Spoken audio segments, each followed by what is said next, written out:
Welcome to Spurs Focus, your go-to spot for daily Tottenham news, transfers, and match updates. Don't forget to support the channel by hitting that subscribe button now. Let's dive into today's top story. Ryan Mason has finally opened up on his exit from Tottenham and his new journey at West Brom. After helping Ange Postecoglou make history in Europe, the 44-year-old felt it was time to go out on his own. Speaking to Sky Sports, Mason revealed the advice he got from Ange, his connection with Spurs' European win, and why Antonio Conte's obsession with winning left a lasting impact on him. Was this the right time for Mason to leave his beloved club? Ryan Mason has revealed what it was like to work under Antonio Conte and explained why he decided to leave Tottenham after the Europa League success under Ange Postecoglou. The 34-year-old left Spurs to become head coach of West Brom in the summer, bringing an end to his long association with the Lilywhites. After spending 8 years at the club as a player, Mason returned to Tottenham in a coaching capacity in 2018 and worked under Jose Mourinho, Conte and Postecoglou. The former midfielder was even appointed interim head coach in 2021 and 2023, before becoming one of Postecoglou's assistants ahead of the 2023/24 season. Mason was well liked among the playing squad and enjoyed the 1-0 win over Manchester United in Bilbao as much as anyone. Mason always had ambitions to become a manager though, and even spoke to Postecoglou about the matter only a matter of months ago. In an interview with Sky Sports, Mason said, "We created history together and will be bonded forever because when you win with someone, that connection is never broken. In the last 12 months, I had the desire to go out on my own, and it felt like the time was right. I spoke to Ange and he advised me it needs to feel right, and when it does, go for it. I spoke to some clubs in the last 12 months, but nothing felt right. The way the season ended in Bilbao with Spurs was amazing. When I understood West Brom Albion were interested, it felt right. It's a massive club with great history and impressive people. I felt a real alignment and connection straight away. West Brom have started the new season in decent form under Mason, winning 4 and drawing 2 of their 8 championship games. It means the Baggies are 4th in the table and 4 points off leaders Middlesbrough. Mason was also asked to reflect on his time under Conte and what he learned from the Italian. Conte was appointed in November 2021, following the sacking of Nuno Espirito Santo, and helped Spurs qualify for the Champions League. Tottenham struggled for form the following campaign though, and after a number of public outbursts, Conte left the club by mutual consent in March 2023. It was just everything with him, Mason said when asked about Conte. Preparation. Detail the way he lives his life. It's engrossed in winning and can become contagious. He was amazing. Kevin Danso didn't hold back after Tottenham's chaotic night in Norway. Spurs fell 2 goals behind to a Jens Petter Haug. Masterclass before a late own goal saved their Champions League campaign. Danso called the goals very annoying and admitted his defensive game must be stronger. But he also praised Spurs' never-say-die mentality that has now produced 2 straight last-minute comebacks. Is this resilience a sign of Frank's new era, or just papering over cracks? Kevin Danso admits that it was very annoying for Tottenham to concede twice in the way they did against Bodo/Glimt in the Champions League.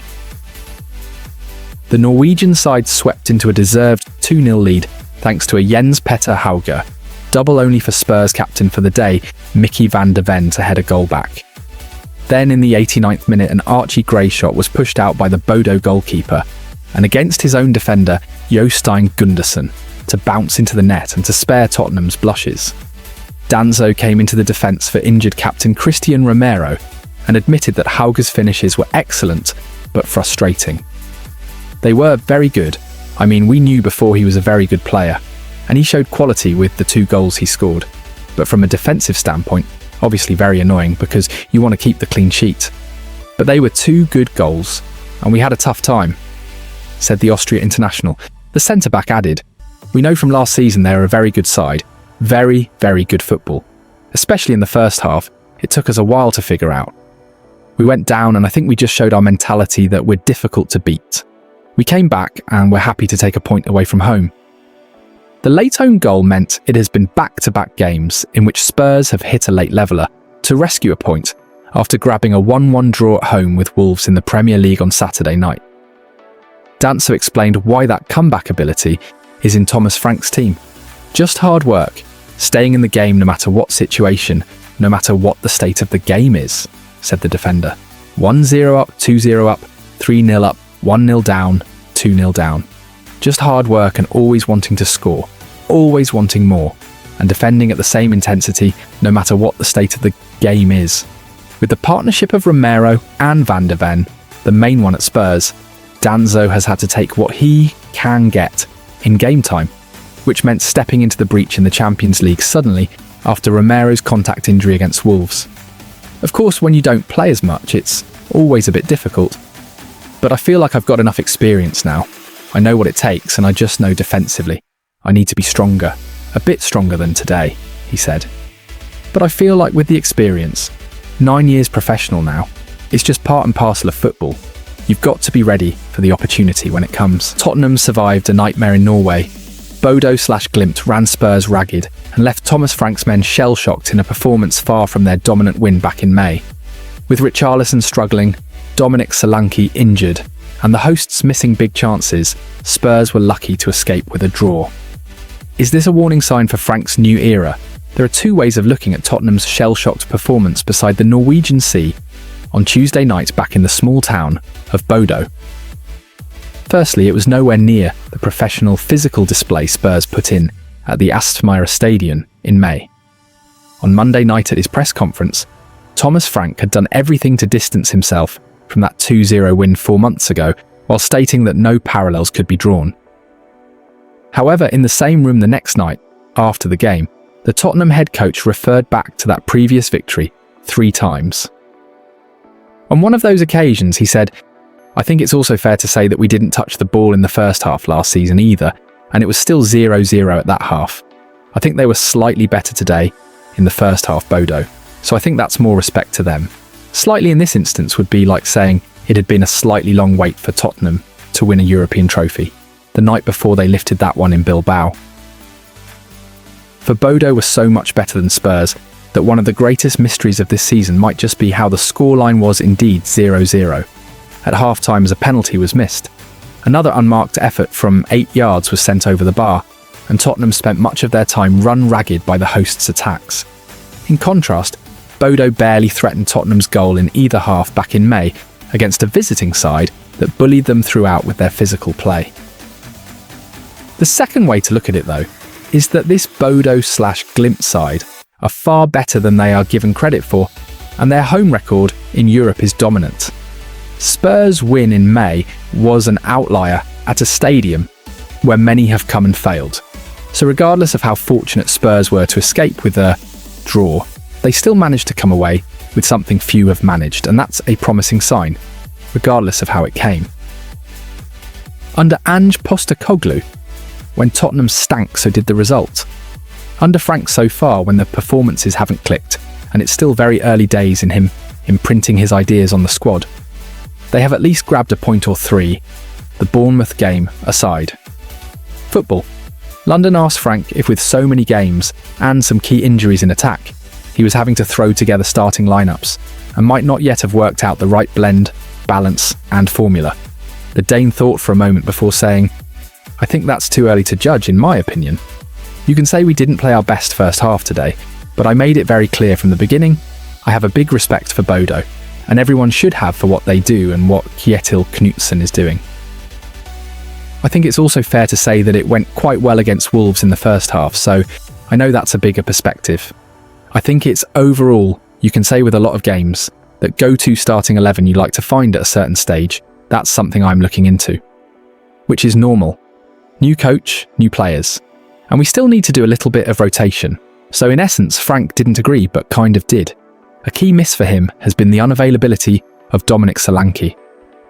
The striker and the club have finally had to give in to undergo a minor procedure that is expected to fix his ankle problem and keep him out only for a few more weeks, with the international break eating up the bulk of it. If you're looking for differences to May, Solanke was one. Not only did the England international score, but he provided an outlet for Tottenham to get up the pitch, either through his hold-up play or his dribbling. That day, Richarlison played on the left of the attack, meaning the Premier League side had two physical threats up top. This time the Brazilian played up on his own through the middle and looked like a man who has been playing far more football than his body has been used to over recent years. His work rate has dipped accordingly, and so has his hold-up play. It was like kicking a ball against a wall at times for his teammate, only it would bounce to Bodo players. Richarlison was not alone in being far less impactful than in May. Brennan Johnson offered nothing other than the second-half shot that Rodrigo Bentancur turned into the net, only for a Mickey van de Ven shirt pull to result in it being ruled out. What was also disappointing was the Wales international's efforts, or lack of, in the physical aspects of the game. One in particular came on 32 minutes. Bodo con Glimt were awarded a penalty, which came after Johnson barely attempted to jump for an aerial challenge. That meant a free header for the defender to guide it, unhindered where he wanted. And Frederick Andre Bjorken was played in wide on the left of the Spurs box, where Rodrigo Bentancur's late lunge brought him down. Johnson and the Uruguayan's blushes were spared though, when Casper Ho blazed his penalty into the net, only it was the netting hung high over the crossbar to prevent the ball from flying out of the stadium and into the road behind. Pedro Porro was another who had a very different game to last time out in the little coastal town. He did contribute again at the attacking end of the pitch, this time hitting the right-hand post with a free kick, and then curling in a great cross for Van de Ven to head home late on and kickstart the comeback. However, in defence, the Spaniard had already been given a torrid time by Jens Petter Hauge. The Bodo number 10 finally grabbed the goal the host deserved on 53 minutes when he cut inside from the left, turned Porro inside out, and curled a shot into the far corner of the net. 12 minutes later, Hauge again left Porro dizzy in his wake, before smashing a low shot into the bottom right corner. Frank was asked whether the plan had always been for the Premier League side to give up so much of the possession to the Norwegian side in their 8,270-seater stadium and try to hit them on the counter. I think that was what we wanted. Hopefully also you saw that we went high pressure sometimes. It was not that we never went high pressure, he said. So the plan was both to go into the high pressure, which we did on several occasions, and also succeed with those situations. And then there were times when we were a little bit more banked in. You know exactly that we were 4 months ago, because they're very, very good at what they're doing. And then I think the counters should have been a little bit better, but I think the main bit was that when we were on the ball, we threw the ball away too quick. Frank's subs at least made a difference. Xavi Simons, Mohamed Kudus, Joao Palhinha, and Archie Gray all made a direct impact, while Destiny Udogie added some much-needed balance. Xavi drove through the centre of the midfield constantly and ensured Bodo had something more to think about. He's a really good player. He can create a lot of special things. I think you saw today he came on and did really well, Van de Ven said of his compatriot. Most of the time he plays, you can see the creativity he has on the wing, even if he plays there. Kudus caused problems with his twisting and turning runs, and curled in a great cross that the inconsistent Wilson Odobert headed against the crossbar. Palhinha added some bite after the midfield trio of Bentancur, Pape Matar Sarr and Lucas Bergvall had been overrun. 19-year-old Gray again showed that he can get into good positions as an 8, and it was his run into the box and shot that the keeper could only push against Bodo defender Jostein Gundersen, and the ball bounced back into the net to spare Spurs blushes. Gray will be pushing for a start against his boyhood club Leeds on Saturday. And like Bergvall, a run of starts in his favoured position could be what kicks the £40 million youngster on at Tottenham. Gray is seen as a potential future leader, and Frank has named one such player for the now in his leadership group. Van de Ven took on the armband after Christian Romero missed the trip to Norway following a contact injury against Wolves. The 24-year-old Dutchman was named skipper ahead of Guglielmo Vicario, Porro and Bentancur, who Football.London reported this week is close to agreeing a new contract with Tottenham. While the defence was all at sea at times, Bodo is a coastal town after all. Van de Ven was trying to lead the way with his drives up the pitch, and his headed goal was something Frank has challenged him to do more of from set pieces, although this one was again a second phase effort. The Dutchman did lose his head once with a lunging tackle when running back later in the game, and there was that shirt pull that was as subtle as the bright yellow Bodo flags that hung off every other house in the town. Overall, though, he led the team when he needed to, and it was a role the young defender will grow into, as Frank admitted that his leadership group is almost ready to be announced. Yes, I have made a decision on the group. I haven't told the players yet, and that will be on Thursday. So I made the decision, but it's probably pretty obvious he will be in it, said the head coach.